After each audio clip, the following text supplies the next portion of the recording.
In this exercise tutorial, I'm going to be taking you through how to do a kettlebell elevated deadlift. So you'll notice here I've got the kettlebell set up ready. It's elevated on a step up, and what that allows me to do is it allows me to not have to come as far into range of motion with the hips to be able to bring the weight up and back down. So this is the type of exercise I'd give to a beginner, someone that wants to learn the deadlift movement, but they're not quite ready for something like a trap or hex bar or something like dumbbells from the floor, or alternatively a barbell. So the first thing I want you to do in terms of setup is you're going to have your feet hip width apart and your toes are going to be pointing forwards.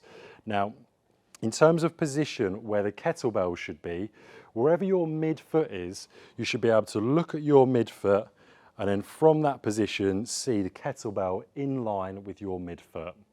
The main mistake I see people do with a kettlebell elevated deadlift is they just come straight down into a hip hinge, but with the hips really high, and they start bending from the spine. So we don't want to flex over when we're doing the exercise.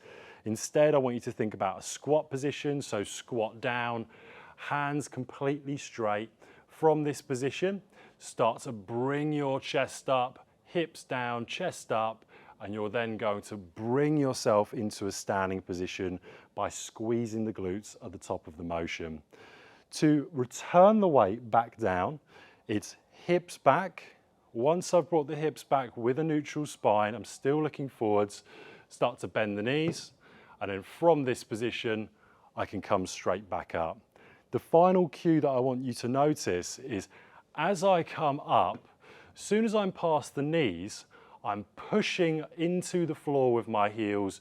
As soon as I get to the knees, it's hips forwards. So as opposed to just thinking back up, I want you to think back's coming up, but hips are shooting forwards when you're doing the motion.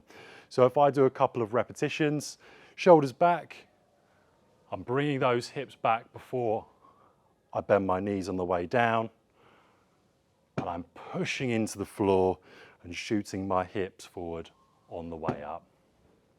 You would repeat that for your desired amount of sets and repetitions, and that is how to do a kettlebell elevated deadlift.